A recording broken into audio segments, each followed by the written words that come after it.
नमस्कार, स्पोर्ट्स 9 में आप सभी का स्वागत है। मैं हूं शिवेंद्र, मेरे साथ हैं मेरे सहयोगी मोहित। और आईपीएल 2025 के 31 मैचों तक जो नहीं हुआ था वो 32वें मैच में हो गया, यानी हो गया सुपर ओवर। और सुपर ओवर के बाद जो रोमांच था, जो फैंस की सांसें ऊपर की ऊपर और नीचे की नीचे थी, वो कोशिश करेंगे आपको बताने की, समझाने की और उन दृश्यों को दिखाने की जो स्टेडियम में देखे गए। साथ ही साथ आज का जो मुकाबला है मुंबई वर्सेस हैदराबाद, उस मुकाबले में कितनी जान है, पॉइंट टेबल के लिहाज से ये मुकाबला कितना इंपॉर्टेंट है, ये सब कुछ डिस्कस करेंगे मोहित के साथ। लेकिन शुरुआत करते हैं उस रोमांचक मुकाबले की खबर से जो अभी जिसका मैंने टीजर आपको बताया। 31 मैच में जो नहीं हुआ था वो 32वें मैच में हुआ। वो हुआ क्या? वो हुआ साहब सुपर ओवर। पहला सुपर ओवर हुआ 2025 के सीजन का। दिल्ली ने राजस्थान को इस सुपर ओवर में हरा दिया। 188 रन की बराबरी हुई दोनों टीमों के बीच पहले, और उसके बाद सुपर ओवर में मैच गया जहां सुपर ओवर में राजस्थान ने 11 रन बनाए और उसके बाद ट्रिस्टन स्टब्स ने छक्का लगाकर दिल्ली को जीत दिला दी। 2 गेंद पहले ही दिल्ली की टीम ने इस मुकाबले को जीत लिया।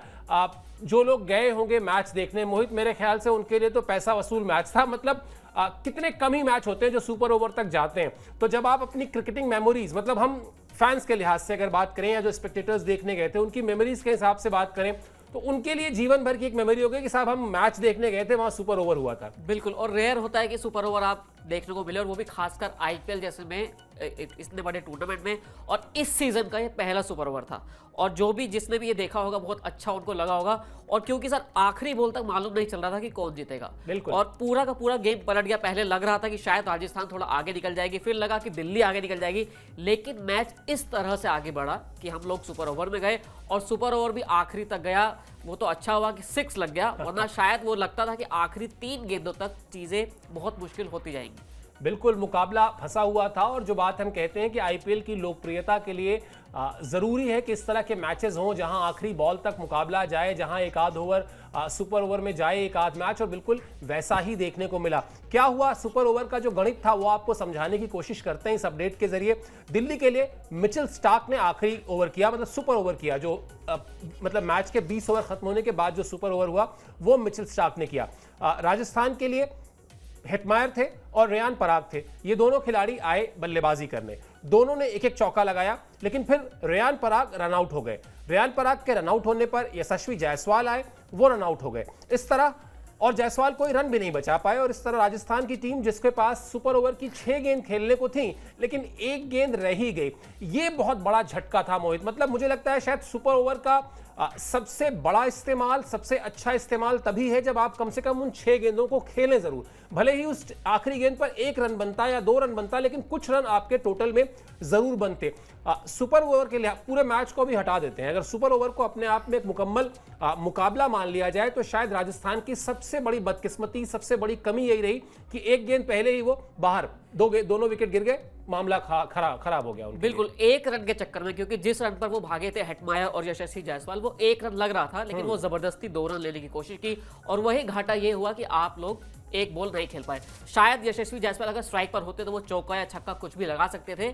लेकिन सर मुझे लगता है कि राजस्थान सुपर ओवर में शुरुआत से ही प्रेशर में लगी, क्योंकि नीतीश राणा आपके जो अच्छे बल्लेबाज थे, जिन्होंने बैटिंग करी इतने अच्छे स्ट्राइक रेट से, आपने उनको भेजा नहीं वहां पर। या तो कोई चोट हो, ऐसी कुछ चीजें कोई सामने नहीं आई थी कि अगर कुछ चीजें हो गई थी, नीतीश राणा को आपने भेजा नहीं। आपने रेयान पराग को भेज दिया, जो लगातार बहुत उन पर भरोसा नहीं किया जा सकता है कि वो कब रन बनाएंगे और कब नहीं बनाएंगे। उसके अलावा एक चीज ये भी हुई कि संजू सैमसन सुपर ओवर में कप्तानी करने के लिए मैदान पर नहीं थे, क्योंकि उनको कुछ खिंचाव हो गया था। उसके बाद से जब सुपर ओवर आया तब रेयान पराग ही वहां पर कप्तानी कर रहे थे। तो सबसे बड़ी चीज यही रही कि आप, जैसा सर ने कहा, कि आप अपनी पूरी 6 बॉल नहीं खेल पाए। उसके अलावा आप रनआउट के चक्कर में अपना विकेट भी गंवा दिया और आपने बॉल भी गंवा दी, और यही चीजें जो प्रेशर रही वो चीज आपको सुपर ओवर हारना पड़ा। और दूसरी तरफ स्टार्क इतनी अच्छी बॉलिंग कर रहे थे तो उसका फायदा दिल्ली को मिल गया।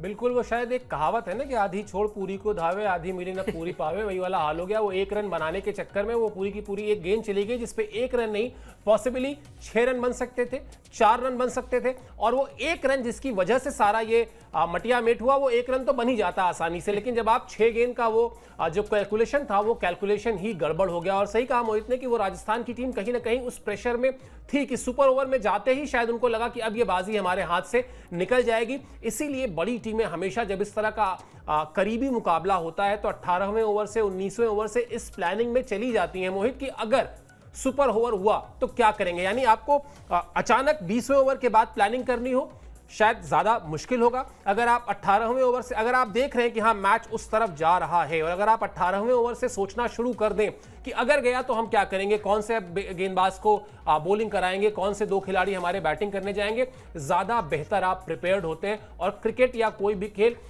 घुमा फिराकर है यहीं पर आप कि कितना ज्यादा आप वेल प्रिपेयर्ड है।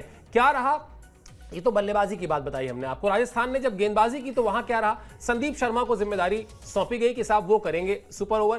पहली गेंद पर केएल राहुल ने 2 रन लिए, उसके बाद उन्होंने चौका लगा दिया, यानी 6 रन ऐसे बन गए। तीसरी बॉल पर उन्होंने 1 रन लिया और स्ट्राइक दे दी प्रेस्टन स्टप्स को। अब यहां पर 3 गेंद पर 5 रन चाहिए थे। चाहते स्टप्स तो मैच को थोड़ा और रोमांचक बना सकते थे, लेकिन उन्होंने कहा नहीं, मेरा ऐसा कोई मूड नहीं है, मैं पहली ही गेंद जो मुझे मिली है और अगर वो मेरे रीच में है तो मैं उसको बाउंड्री के पार भेजूंगा। उन्होंने भेजा, अपनी उपयोगिता उन्होंने साबित कर दी। क्योंकि देखिए जब टीमें ऑक्शन टेबल पर जाती हैं और खिलाड़ियों के लिए बोली लगा रही होती है ना, तो इस तरह की चीजें बहुत काम आती हैं। कोई ना कोई वहां बताता अरे ये वही स्टप्स हैं जिन्होंने उसमें सुपर ओवर में छक्का मार के आपको जीत दिलाई थी। तो कहने के लिए क्रिस्टन स्टप्स ने कितने छक्के लगाए हैं, निकोलस पूरन ने कितने छक्के लगाए हैं, लेकिन इस तरह का एक छक्का जो ऐसे वक्त पे आ जाए जब सुपर ओवर में मैच फंसा हुआ हो, आपकी एक अलग पहचान बन जाती है। बिल्कुल, और क्योंकि यही चीज देखने को मिली सर, जैसे संदीप शर्मा को इन्होंने बॉलिंग दी, संदीप शर्मा वही है जिन्होंने 20वां ओवर किया और शायद 8 या 9 गेंद उनको फेंकनी पड़ी, लगातार 4 वाइड गई, उसके बाद आपकी 9 बॉल गई और फिर उसके बाद आपने फिर उनको सुपर ओवर दे दिया। यही चीज अगर आप दिल्ली को देखेंगे, मिचेल स्टार्क ने 20वां ओवर उनके लिए किया था और वो उन्होंने वहां पर मैच को इस तरह वो ले गए कि उन्होंने पूरा स्कोर बचाया और सुपर ओवर तक ले गए।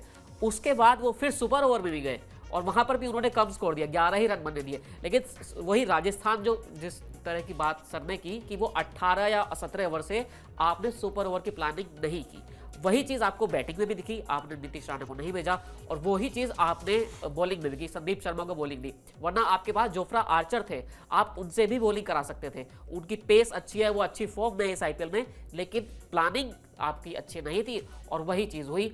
और जैसा सर ने कहा कि स्टब्स ने आपको जिता दिया, यही याद रहेगा कि संदीप शर्मा के ओवर नहीं, अपना सुपर ओवर नहीं बचा पाए, लेकिन एक तरफ स्टब्स थे और उनके पास दिल्ली की प्लानिंग अच्छी थी। आशुतोष शर्मा इतनी अच्छी फॉर्म में थे, वो तीसरे आपके ऑप्शन थे, उन्होंने आपको पहले नहीं भेजा। उन्होंने भरोसा किया केएल राहुल पर, जिनको ट्रोल किया जाता था कि आप टुक टुक करते हैं, वो बताइए सुपर ओवर जिता कर आ रहे हैं। बिल्कुल जिता कर आ रहे हैं। यही होता है जब आपकी टीम जीत रही हो, जब आपकी टीम ने 5 में से 4 मैचेस जीते हुए हो, तो जो कॉन्फिडेंस है वो दिखता है। सही फैसले होते हैं या फिर फैसले आप लेते हैं और फिर उनको सही साबित कर देते हैं, दोनों ही चीजें। क्या कहा player of the match Mitchell Starc ने, ये आपको बताते हैं क्योंकि बड़ी तारीफ हो रही है उनकी, जिस तरह से उन्होंने गेंदबाजी की पहले 20वें ओवर में, जैसा मोहित अभी बता रहे थे, और फिर सुपर ओवर में जो उन्होंने गेंदबाजी की। मैं अपने रनअप से जिस सोच के साथ भाग रहा था, मुझे बस वैसा करके दिखाना था। कई बार ऐसा नहीं हो पाता है, लेकिन इस बार हो गया। मैं अब इतना खेल चुका हूं कि लोग जानते हैं कि मैं क्या कर सकता हूं। इस तरह की जीत पूरी टीम का हौसला बढ़ाती है। कुलदीप यादव ने शानदार गेंदबाजी की, अक्षर पटेल अच्छी तरह टीम की अगुवाई कर रहे हैं। बिल्कुल सही बात है ये तो मोहित, जो इस तरह की क्रूशियल मौकों पर जब जीत मिलती है ना, टीम का आत्मविश्वास, टीम का हौसला एक अलग लेवल पर जाता है। और खासतौर पर दिल्ली ने इस पूरे सीजन में जिस तरह से अभी तक खेला है, वो जो इंतजार, मतलब देखिए अभी से ये कहना कि प्लेऑफ में जाएगी या फाइनल जीतेगी या ट्रॉफी जीत जाएगी, बहुत जल्दबाजी है। बावजूद इसके आप ये जरूर कह सकते हैं डंके की चोट पर कि दिल्ली की टीम ने इस बार शुरुआत बहुत शानदार अंदाज में की है और इस जीत से उसका हौसला अब और ज्यादा बढ़ेगा। बिल्कुल, और अब तक ऐसा नहीं रहा है कि कोई भी जीत तुक्के पे मिल गई है, क्योंकि शुरुआत में ये कहा जा रहा था कि अक्षर पटेल कप्तान है, केएल राहुल कप्तान नहीं बने तो एक नौसिखिया टीम है, क्या पता कुछ गड़बड़ हो जाए, लेकिन अभी तक ऐसा नहीं हुआ है। बहुत तरीके से उन्होंने टीम मैच खेले हैं और कई मैच अभी तक शायद 2 मैच ऐसे हो गए, एक आशुतोष शर्मा ने जो मैच जिताया था और अब की बार आपने सुपर ओवर का मैच भी जीत लिया। तो ये आपको दिखाता है कि टीम कितनी अच्छे तरीके से प्लानिंग को लेकर आगे बढ़ रही है। इस बार ये भी याद रखना होगा कि हमको स्टार कोच नहीं है इनके पास, क्योंकि केविन पीटरसन है, वो मेंटर है। पिछली बार तक रिकी पोंटिंग आपके साथ थे, अब आप हेमंत बदानी के साथ आगे बढ़ रहे हैं। तो चीजें यही अच्छी लगती है कि आप किस तरह से अपने प्लान को एग्जीक्यूट कर रहे हैं और वही चीज दिल्ली जो है उसने अच्छी तरीके से की है। और इसमें टीम इंडिया के लिए भी अच्छी बात है ये अक्षर पटेल, क्योंकि अब जडेजा जब T20 से बाहर निकल गए हैं और धीरे धीरे शायद वो वनडे और टेस्ट से भी आगे विदा लेंगे, तो अक्षर पटेल एक ऐसा प्लेयर जो लगातार बल्ले और बॉल से रन बना रहा है। अब उनका सर एक लीडरशिप रोल भी दिख रहा है, तो आपको ये भी आप शायद बीसीसीआई ये चीजें नोटिस करता होगा। बिल्कुल करता है। आप देखिए, मतलब शुभमन गिल को यंग एज में कैप्टेंसी दी गई फ्रेंचाइजी की, या श्रेयस अय्यर को आजमाया गया, तो कोशिश यही थी ना कि वो इस टूर्नामेंट के जरिए इन खिलाड़ियों की जो लीडरशिप स्किल्स है उसका भी पता चले। और बहुत अच्छा खिलाड़ी होना, बहुत अच्छा बल्लेबाज, गेंदबाज या ऑलराउंडर होना और अच्छा कप्तान होना, इसमें जमीन आसमान का फर्क है। सैकड़ों उदाहरण है, इसको तो लेकर हम एक अलग से शो भी कर सकते हैं। बहरहाल अक्षर पटेल की बहुत तारीफ हो रही है, क्योंकि जो बात मोहित ने कही ना कि शुरुआत में ऐसा लग रहा था कि शायद एक मैच जीत गए, अरे कोई बात नहीं। अक्षर पटेल हैं कौन, मतलब कप्तानी में उनका क्या ही तजुर्बा है, उप कप्तानी मिली है अभी टीम इंडिया की, लेकिन हाँ अपनी लीडरशिप स्किल, अपने आप को मैच में हमेशा उस तरह से ऑन रखना कि कब क्या होगा तो क्या करना, दिमाग चलाते रहना, एक्टिव रहना, गेम अवेयरनेस रखना, ये सब कुछ अक्षर पटेल ने दिखाया है। क्या कहा उन्होंने इस मैच में जीत के बाद, ये भी आपको बताते हैं, क्योंकि बहुत ही इंपॉर्टेंट जीत है उनके लिहाज से। केएल राहुल और पोरेल ने टाइम आउट में बताया कि इस विकेट पर बल्लेबाजी करना आसान नहीं था। 12वें 13वें ओवर से हमें अच्छा मौका मिला, जिससे हम अच्छा स्कोर जोड़ पाए। नए बल्लेबाज के लिए इस विकेट पर आते ही रन जोड़ना मुश्किल था। मैंने अपनी बल्लेबाजी और गेंदबाजी में सिर्फ प्रोसेस पर ध्यान दिया। आखिरी ओवर में मुझे लगा कि अगर स्टार्क अच्छी गेंदबाजी करेंगे तो मैच में हमारी वापसी हो सकती है। उन्होंने 20वां ओवर फेंका और फिर सुपर ओवर भी फेंका। इतनी शानदार यॉर्कर लगातार फेंकना, वो वाकई ऑस्ट्रेलिया के लेजेंड हैं। ये तो खैर साबित किया मिचेल स्टार्क ने जिस तरह की गेंदबाजी की कि किस मुश्किल परिस्थितियों में भी आप लगातार अपने टप्पे को ना छोड़ें, अपना टप्पा आप पहचाने रहें और वहीं पर लगातार बॉल डालें, तो वो आपका अनुभव दिखाता है। लेकिन जो बात कह रहे हैं अक्षर पटेल की, वो पिच की समझ उनको जो हुई, और वो शायद सुपर ओवर, अभी जो हम लोग बात कर भी रहे थे, सुपर ओवर में कौन से दो खिलाड़ी जाएंगे बल्लेबाजी करने, उन्होंने उस चीज को समझ के किया कि भाई पिच पर ऐसा नहीं कि आप जाते ही बल्ला भाजना शुरू कर देंगे, रन बन जाएंगे। स्किल चाहिए वहां पे, बिल्कुल सही प्लेयर्स का चुनाव करना। कई बार आप वहां पर गड़बड़ियां करते हैं और नतीजे बता रहे हैं कि अक्षर पटेल की कप्तानी अभी तक मतलब आप 10 में 10 नंबर देंगे। बिल्कुल, और जैसा अक्षर के बयान में भी हमको देखने को मिलता है, दिल्ली ने शुरुआत में तेज नहीं खेला था, उनका बड़ा स्कोर नहीं था। 13वें 14वें ओवर में जाके जब अक्षर पटेल खुद बैटिंग करने आए, तब वहां से थोड़ा मोमेंटम चेंज हुआ और उसके बाद आखिर के 5-6 ओवर में उन्होंने अच्छे खासे रन बनाए। और जैसा सर ने कहा कि वहीं पर उन्होंने पिच को पढ़ लिया, तमाम चीजें हो गई, आपको मालूम चल जाता है कि किस तरह यहाँ पर गेंद खेली जा सकती है। वही चीज हुई कि मिचेल स्टार्क जो लगातार यॉर्कर कर रहे थे, अक्षर ने खुद उनकी तारीफ की और मालूम भी चलता है कि उनको आखिर 11.5 या 12 करोड़ रुपए फ्रेंचाइज क्यों दे रही है। वो इसलिए दे रही है क्योंकि वो एक ऐसे बॉलर हैं जो कभी भी आपको मैच अकेले दम पर जिता सकते हैं। कल लगातार मैं बहुत से ट्वीट्स देख रहा था कि बता रहे थे कि भले ही कितने चौके छक्के लग जाए, लेकिन जब एक फास्ट बॉलर ऐसे मैच जिताता है तो सर मजा तो बहुत आता है। बिल्कुल मजा आता है, यादगार। असल में चक्कर क्या है कि वो जो हिस्ट्री है, जो परंपरा है आईपीएल की या T20 फॉर्मेट की, वहां पर बहुत रेयर मैचेस ऐसे होते हैं जहां इस तरह की बॉलिंग हो कि आप बॉलर की बदौलत मैच जीत जाएं, वरना वही चौका वही छक्का। पावरफुल गेम जो है ना वो बल्लेबाजों का है, स्किल जो है वो गेंदबाजों की है। स्किल से उन्होंने अपने मैच जिताया। क्या कमाल की गेंदबाजी की, मुश्किल वक्त में गेंदबाजी की। और राजस्थान के लिए अब यहां से मुश्किलें, मतलब अब आप कह सकते हैं कि मुश्किलें बढ़ी नहीं है, अब वो धीरे धीरे वो पत्ता उनका साफ हो ही गया। लगातार तीसरा मैच हार चुकी है, हार की हैट्रिक लग गई राजस्थान की। क्या कहा संजू सैमसन ने, उनका भी बयान आपको दिखाते हैं, क्योंकि हताश दिखे, मायूस दिखे, क्योंकि शुरुआत में इस सीजन में वो कप्तानी नहीं कर रहे थे, फिर कप्तानी उन्होंने संभाली। लेकिन जो कहा आपके सामने, मिचेल स्टार्क ने ये मैच हमसे छीन लिया, ये लक्ष्य हासिल किया जा सकता था, लेकिन स्टार्क ने कमाल का 20वां ओवर फेंका। स्टार्क ने दिल्ली को ये मैच जीत कर दिया। हमारे लिए संदीप शर्मा ने अच्छी गेंदबाजी की। पिछले कुछ साल से वो मुश्किल वक्त में गेंदबाजी करते आए हैं, उनका टीम में होना किस्मत की बात है। जोफ्रा ने भी उनका पूरा साथ दिया, लेकिन ये स्टार्क का दिन था। शायद आप जो बात कह रहे थे मोहित की, वहां पर जोफ्रा आर्चर को वो ट्राई कर सकते थे, ये जहन में संजू को लगा होगा कि कल को इस पर सवाल उठे और लोग कहें। इससे पहले अपने बयान में, अपनी बातचीत में क्रेडिट दे दो पूरा का पूरा मिचेल स्टार्क को कि हमने तो सब कुछ अच्छा किया, बस उन्होंने छीन लिया। लेकिन अगर सवाल उठाए जाएं तो सवाल आपका भी जायज है, और वो सवाल तो वही है कि साहब आपका एक बॉल ना खेलना क्या इस मैच के नतीजे पर असर डालता है। ये सब कुछ राजस्थान के कप्तान के तौर पर उनको देखना होगा। खैर, अब यहां से रास्ता मुश्किल है, और कई बार मैंने देखा है मोहित, ये होता है बड़ी फ्रेंचाइजी, अच्छी फ्रेंचाइजी भी ना, शुरुआत में फला खिलाड़ी जो है वो कप्तानी नहीं कर रहा है, दूसरा खिलाड़ी कप्तानी कर रहा है, 2 मैच करेगा, 3 मैच करेगा, फिर वो आके करेगा। वो शुरुआत अच्छी नहीं होती और फिर वो उसके बाद कहीं ना कहीं वो टीम जो है डगमगाती ही रहती है। अब इस सीजन में राजस्थान की टीम मुझे तो डगमगाती ही दिखाई दे रही है। बिल्कुल, कप्तानी के साथ यही हुआ और शायद मुझे लगता है कि एक जो एंकर रोल उनको चाहिए था, जैसा जोस बटलर उनके लिए लगातार अदा कर रहे थे, इस बार वो जो राजस्थान की टीम है वो मिस कर रही है, क्योंकि रियान पराग आपके रन नहीं बना रहे हैं। टॉप ऑर्डर में संजू सैमसन है या यशस्वी जायसवाल है, वो क्योंकि तेज खेलते हैं तो वो आप उन पर ऐसा भरोसा नहीं कर सकते हैं कि वो लगातार 15-20 ओवर तक आप वो खेलते जाए। जोस बटलर एक ऐसे बल्लेबाज थे जो आपको रन भी तेज बनाकर देते थे और वो बड़ी पारियां खेलते थे, 70, 80, 100 रन उनके इतने सेंचुरी आईपीएल में।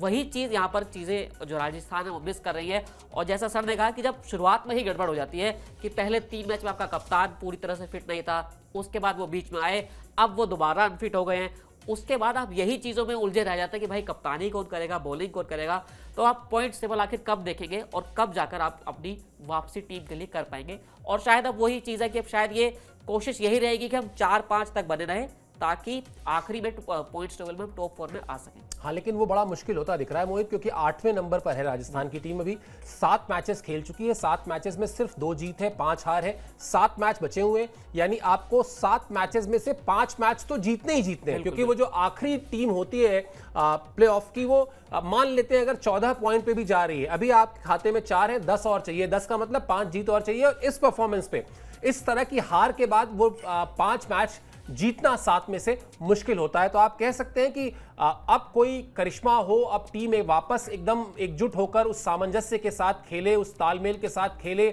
उस जोश और जज्बे को वापस लेकर आए जिसके लिए वो जानी जाती है, तो बात ठीक है। वरना आप राजस्थान की टीम को अब ये मान के चलिए कि वो आपको टॉप 4 में दिखाई देगी तो कोई करिश्मा ही होगा। चलिए अब बात कर लेते हैं आज के मुकाबले की। आज का मुकाबला भी हाई प्रोफाइल मुकाबला है और वहां भी कहानी यही है कि साहब ऐसी 2 टीमों के बीच मुकाबला है जो अगर अब एक भी मैच हारी तो उनके बारे में आप यही कहेंगे कि वो भी धीरे धीरे लास्ट 4 में जाती दिखाई दे रही हैं। कौन सी ये 2 टीमें आपको बताते हैं, स्क्रीन पर अपडेट डालिए। और ये हैं वो 2 टीमें जो आज का मुकाबला खेलेंगी। यानी आज खेला जाएगा 33वां मैच और ये 33वां मैच है मुंबई का हैदराबाद से। वानखेड़े स्टेडियम में शाम 7:30 बजे से ये मैच खेला जाएगा। मुंबई इंडियंस की टीम जो है वो पॉइंट टेबल में 7वें नंबर पर है और हैदराबाद की टीम जो है पॉइंट टेबल में 9वें नंबर पर है। एग्जैक्टली यही बात अभी मैं मोहित कह भी रहा था कि देखिए किस तरह से दोनों ही टीमों के पास 4-4 पॉइंट ही हैं, लेकिन एक टीम 7वें नंबर पर है, एक टीम 9वें नंबर पर है, क्योंकि वो नेट रन रेट का खेल है जिस पर हम आगे बात करेंगे। लेकिन अब दोनों ही टीमें अच्छी तरह जानती हैं कि यहां से जो ये मैच है वो मैच नंबर 7 है। मैच नंबर 7 का मतलब आपके लीग मैचेस का बिल्कुल एग्जैक्ट आप बीच में खड़े हुए हैं, 50% मैच आपने खेल लिए।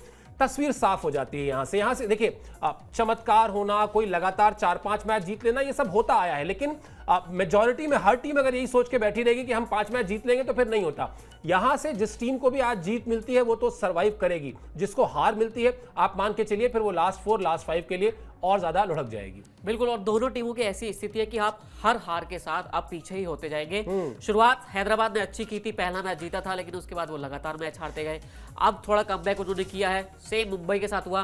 पहला मैच वो हार गए थे लेकिन उसके बाद बीच में जीते, लेकिन फिर बीच में फिर लड़खड़ाए। अब शायद ऐसा लगता है कि वो वापसी कर पाएंगे, लेकिन चीज़ें वही है कि आपको हर मैच जीतने की कोशिश करनी होगी। साथ ही साथ आपको अपना नेट रन रेट भी मतलब उनको सुधारना होगा, यानी कि आपको जीतना तो होगा ही होगा, लेकिन बड़ी जीत हासिल करनी होगी। कोशिश यही रहेगी। अब देखिए आज वानखेड़े में मैच है, छोटा ग्राउंड है, वहां पर छक्के और चौके बहुत ज़्यादा लगते हैं। उम्मीद तो लोगों को यही रहेगी कि जो सनराइजर्स हैदराबाद ने 300 प्लस का जो वादा किया था सर, शायद वो इस बार इस मैच में दिख जाए। बिल्कुल, और हैदराबाद की टीम के साथ तो बड़ा ये मतलब एक तरीके का खेल हो गया है, जहां पर उनके ओपनर्स चल जाएं तो फिर वो लगता है कि कहां जाकर रुकेंगे। वो 300 भी शायद एक मतलब छोटा पड़ जाए किसी दिन अगर वो दोनों अपनी रंगत में है, और अगर नहीं है तो फिर टीम मुझे लगता है ये कई टीमों के साथ हो रहा है मोहित की, बहुत ज्यादा डिपेंडेंसी है। मैं देख रहा था निकोलस पूरन चल जा रहे हैं तो बहुत अच्छा, नहीं चल रहे हैं तो खराब हो जा रही है हालत। यहाँ अभिषेक शर्मा और ट्रेविस हेड की वही कहानी है। शायद जो मूल परिभाषा है ना कि टीम गेम जो है उसमें एक आध मैच आप इंडिविजुअल ब्रिलियंस पे जीत सकते हैं, लेकिन टूर्नामेंट इंडिविजुअल ब्रिलियंस पर नहीं जीते जाते। वहां पर आपको टीम के तौर पर खेलना होगा, टीम के तौर पर परफॉर्म करना होगा। यही शायद सबसे बड़ा मूल मंत्र भी है। नेट रन रेट की हम बात कर रहे थे, ये आपको दिखाते हैं कि नेट रन रेट का खेल क्या चल रहा है। वो इसलिए बहुत जरूरी है क्योंकि इस वक्त जो टीम 7वें, 8वें, 9वें और 10वें नंबर पर है, यानी 4 टीमें ऐसी हैं जिनके पास 4-4 पॉइंट हैं, लेकिन वो नेट रन रेट के आधार पर ऊपर और नीचे हैं। हैदराबाद और मुंबई की टीमें दोनों 6-6 मैच खेल चुकी हैं, 2 जीत और 4 हार दोनों के खाते में है।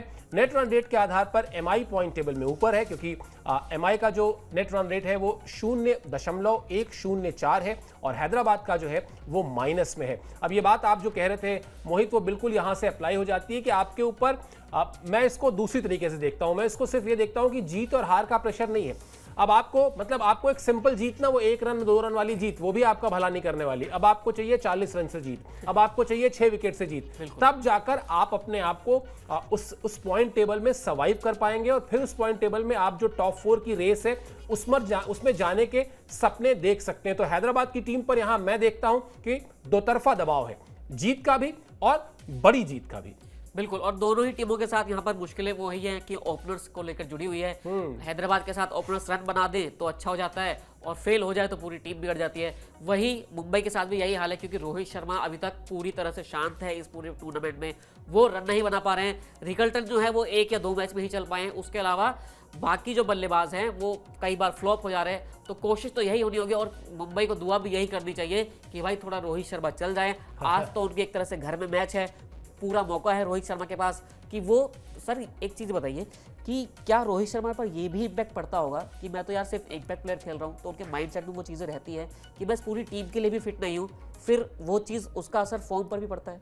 बिल्कुल पड़ता है और मुझे लगता है कि छोटी बड़ी हर उस चीज़ का फर्क पड़ता है किसी भी खिलाड़ी पर जो उसके आत्मविश्वास से जुड़ी हुई हो। अगर आपको मैच से पहले कॉन्फिडेंस नहीं है अपने किसी एक खिलाड़ी के ऊपर, और इसका ठीक उल्टा देखिए, आप याद कीजिए वो सीजन जब तिलक वर्मा ने जाकर अपने लिए बैटिंग ऑर्डर चेंज करने के लिए मांग की थी, उनको चेंज करके दिया गया, अगले ही मैच में उन्होंने बड़ी पारी खेली थी।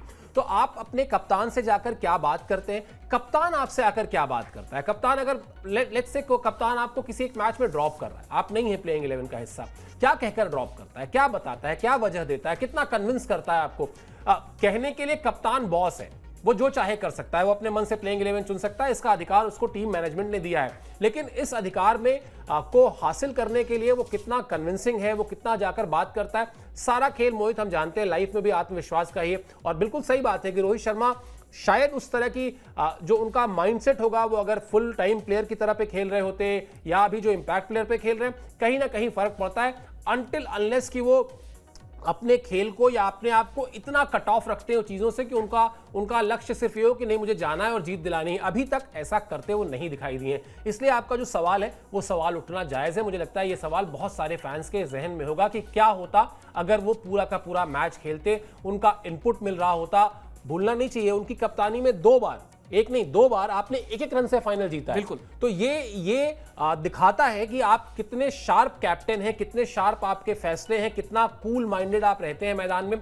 ऐसे खिलाड़ी का मैदान में रहना मुझे लगता है जरूरी होता है। देखते हैं किस तरह से चीजें जाती हैं मुंबई के पक्ष में, रोहित के खेलने पर या ना खेलने पर, इंपैक्ट प्लेयर के तौर पे खेलने पर, ये सब कुछ अब देखना होगा। और ये सवाल सारे उठेंगे जरूर, ये अभी भी उठ रहे हैं, आगे और ज्यादा उठेंगे। चलिए रिकॉर्ड बुक क्या कहती है ये भी आपको बता देते हैं। रिकॉर्ड बुक की कहानी बड़ी दिलचस्प है। इन दोनों टीमों के बीच अब तक जितने मुकाबले हुए हैं उसमें कांटे की टक्कर देखने को मिली है। 23 मैचेस खेले गए हैं, 23 मैचेस खेले गए हैं, जिसमें 13 मैच में हैदराबाद को जीत मिली है, जबकि मुंबई इंडियंस के नाम 10 मैच में जीत है। अच्छी बात यह है मोहित कि दोनों ही टीमों को जो है ना एक दूसरे के खिलाफ 200 से ज्यादा रन बनाने का तजुर्बा है। मैं इसको जोड़ता हूं, मैं ये तो बात की बात है कि 200 बनेंगे, 220 बनेंगे, 240 बनेंगे। मैं तो ये मान के चलता हूं कि वो जो क्रिकेट फैंस अपना हार्ड अर्न मनी खर्च करके जाते हैं पैसे से टिकट खरीद के मैच देखने, उनके लिए एक पैसा वसूल मैच देखने को मिलेगा। 400 साढ़े 400 रन बन जाए ना तो फिर जीते कोई हारे कोई, फैंस का पैसा वसूल हो जाता है। बिल्कुल, और मैं तो सर ये स्टैट देखकर हैरान हूं कि हैदराबाद ने ज्यादा मैच जीते हैं, क्योंकि मुंबई बड़ी टीम है, लगातार चैंपियन रह चुकी है, और हैदराबाद ने यहाँ पर ज्यादा मैच जीते हैं। मतलब तो वो तो एक अलग प्रेशर मुंबई के ऊपर रहेगा। और बिल्कुल सर ने सही कहा कि फैंस तो यही चाहेंगे कि भाई 400 साढ़े 400 रन बने, एक और सुपर ओवर देखने को मिल जाए, क्योंकि लगातार 2 मैच ऐसे मिले हैं। पिछली बार भी यही हुआ कि पंजाब ने पता नहीं किस तरह से वो मैच जीत लिया, और अब लगातार यही हुआ कि आपको सुपर ओवर देखने को मिल गया। तो जैसे जैसे आईपीएल आगे बढ़ रहा है उसका रोमांच भी बढ़ रहा है, और टीमें जो बड़ी टीमें हैं अब उनको जीत की इतनी ज्यादा जरूरत है कि शायद उनको अपना बेस्ट परफॉर्म करना ही पड़ेगा। बिल्कुल करना चाहिए भी, तभी जाकर वो नीचे लगी हुई टीमें भी आएंगी, थोड़ा उठापटक जो पॉइंट टेबल में है वो बढ़ेगी और कहीं ना कहीं लीग में रोमांच बढ़ेगा। और यही शायद इकलौता मकसद भी होता है कि लीग में रोमांच बढ़े, उसकी लोकप्रियता बढ़े, ताकि दुनिया की सबसे बड़ी लीग है भाई, ऐसे नहीं बनी है। चलिए ईशान किशन, एक और रोमांचक बात। क्या रोमांचक बात है साहब? रोमांचक बात यह है कहानी कि उन पर नजर रहेगी। क्यों? क्योंकि 7 सीजन, मतलब 7 सीजन का समय कोई छोटा मोटा नहीं होता। 7 सीजन वो मुंबई इंडियंस के लिए खेले हैं।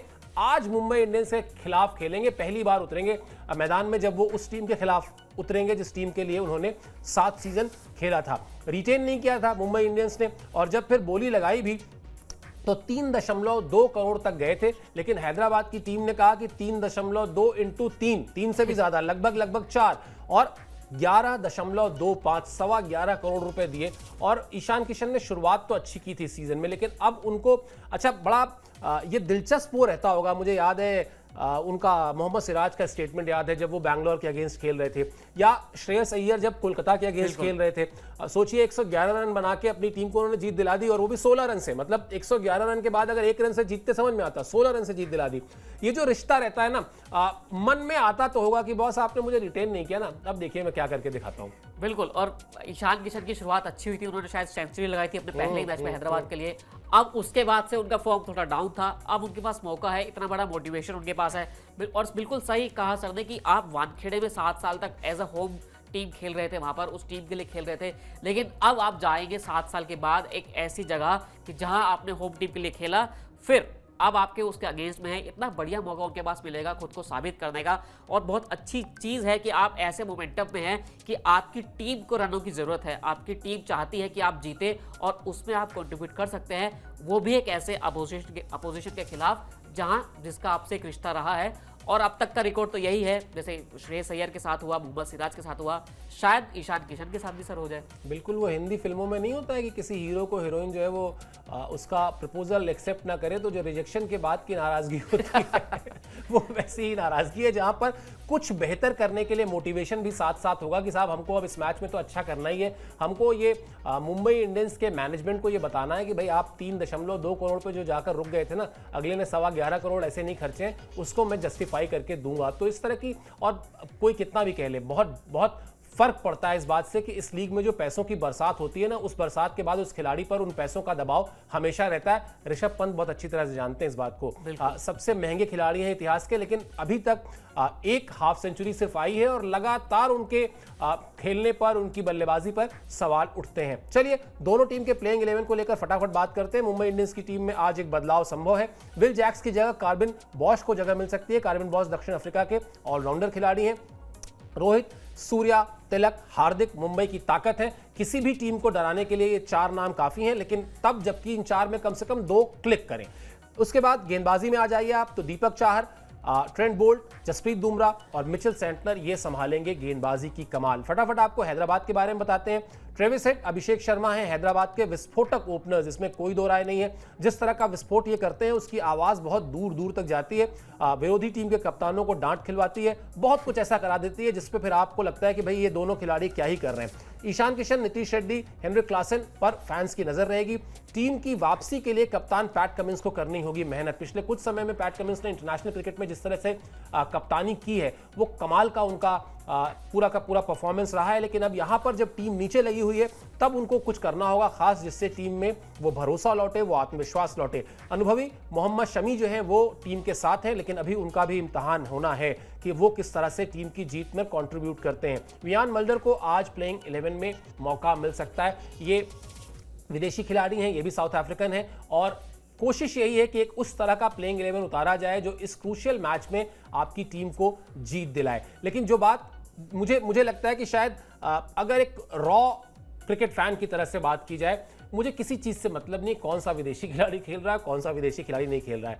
रोहित शर्मा, सूर्या, तिलक वर्मा, हार्दिक पांड्या, और वर्सेस इधर आ जाइए आप तो ट्रेविस हेड, अभिषेक शर्मा, ईशान किशन। असली लड़ाई इन 7 खिलाड़ियों की है। बिल्कुल सर, क्योंकि दोनों के टॉप ऑर्डर ऐसे हैं जहां अगर वो चल गए तो अपने मैच पे पूरा अपने दम पर पूरा वो मैच बना सकते हैं, मैच हरा भी सकते हैं, जिता भी सकते हैं, और कोशिश तो यही रहेगी। और लोग भी, फैंस भी यही चाहते हैं कि आपका जो फेवरेट प्लेयर है, आपका जो बड़ा प्लेयर है जिस पर आप देखना चाहते हैं, जिसके लिए आप पूरा मैच देखते हैं, वो अच्छे रन बनाए।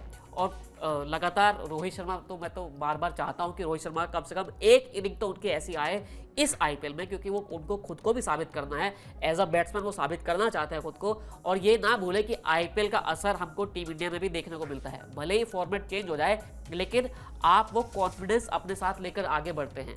टीम इंडिया को अभी जाके इंग्लैंड खेलना है, बाकी तमाम चीज़ें बड़ी टूर्नामेंट खेलने हैं, तो हम तो यही चाहेंगे कि रोहित शर्मा अच्छे टच में हो, क्योंकि लगातार ये सवाल तो उठ ही रहे थे रोहित पर भी सर कि आपकी बैटिंग अच्छी नहीं है, आपकी फॉर्म अच्छी नहीं है, उसके अलावा आपने सीरीज़ भी हारी है, तो और फिर आपकी उम्र भी लगातार बढ़ रही है, तो दबाव तो आपके ऊपर आएगा ही, क्योंकि बीसीसीआई तो अब लगातार एक्शन ले ही रहा है। अभी सपोर्टिंग स्टाफ पर एक्शन लिया है, तो कहीं कल को ऐसा भी हो सकता है कि आप कप्तान पर भी एक्शन ले सकते हैं।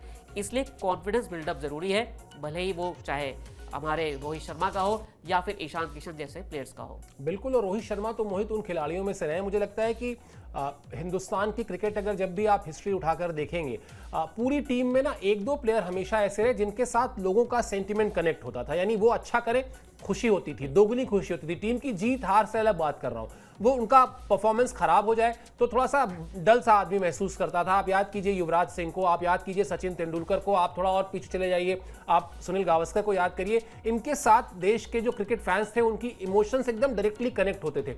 रोहित शर्मा भी मैं उसी लिस्ट में रखता हूं, जो अच्छा करते हैं तो सबको खुशी होती है। मतलब वो अपनी फ्रेंचाइजी के लिए कर रहे हैं, वो भारत के लिए कर रहे हैं, ये दोनों चीजें अलग अलग है, लेकिन जब वो अच्छा खेलते हैं लोगों को मजा आता है, लोगों को मजा आता है कि हाँ ये रियल ब्रांड एम्बेसडर्स हैं इस खेल के। अगर ये अच्छा करेंगे तो खेल के साथ अच्छा होगा, यानी खेल की लोकप्रियता बढ़ेगी। इंटरनेशनल लेवल पर चैंपियंस ट्रॉफी अभी जीत कर आ रहे हैं रोहित शर्मा, इसलिए वहां से शायद कोई दबाव नहीं है, लेकिन हाँ फ्रेंचाइजी क्रिकेट अलग है, यहाँ के दबाव अलग होते हैं। एक बार एक क्रिकेटर ने मुझसे कहा था कि भाई साहब अंतर्राष्ट्रीय क्रिकेट से ज्यादा प्रेशर जो है वो फ्रेंचाइजी क्रिकेट में होता है, यहाँ का माहौल अलग ही होता है। चलिए क्या कह रही है वानखेड़े मैदान की पिच, ये भी आपको बता देते हैं, क्योंकि क्यूरियोसिटी होती है, उत्सुकता होती है, जिज्ञासा होती है कि आखिर क्या करना चाहिए, पहले बल्लेबाजी करना चाहिए, पहले गेंदबाजी करना चाहिए। कहानी ये साहब कि पहले कुछ भी होता रहा हो, लेकिन 2024 के बाद से कहानी बदली है।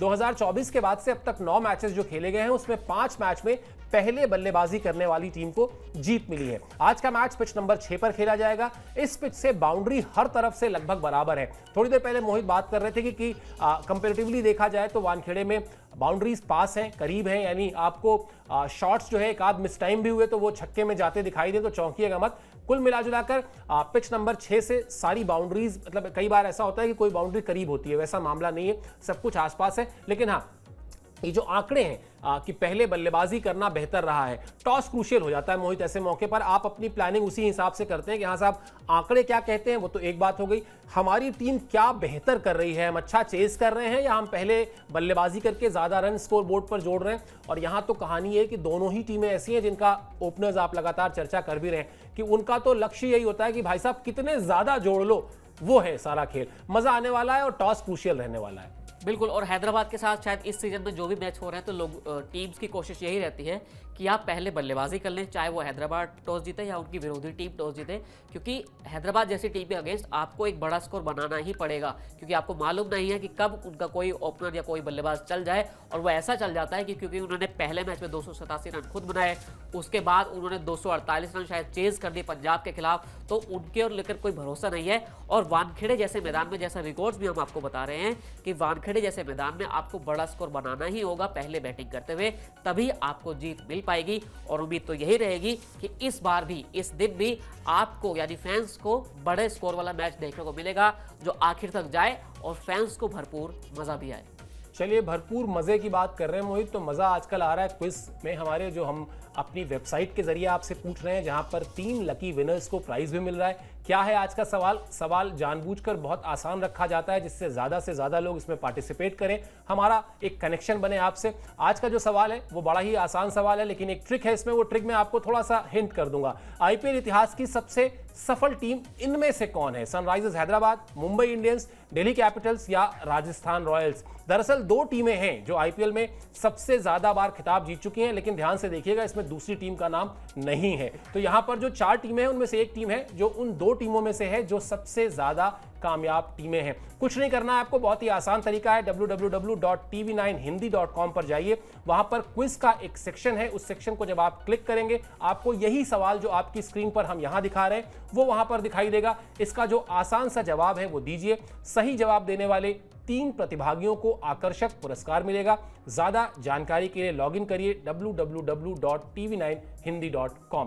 तो जवाब तो मोहित मुझे भी आता है, आपको भी आता है, और पीसीआर में जितने लोग बैठे हैं उन सबको आता है, लेकिन सवाल यही कि हम लोग पार्टिसिपेट कर नहीं सकते हैं। तो आप पार्टिसिपेट कीजिए, साथ ही एक काम और कीजिए, स्पोर्ट्स 9 को सब्सक्राइब कीजिए। आपका कोई फीडबैक है, कोई सुझाव है, वो भी इस वीडियो के कमेंट बॉक्स में जाइए, जरूर लिखिए, हम उस पर भी अमल करेंगे। बहरहाल इस शो में आप हमसे जुड़े इसके लिए बहुत बहुत शुक्रिया, बहुत बहुत आभार।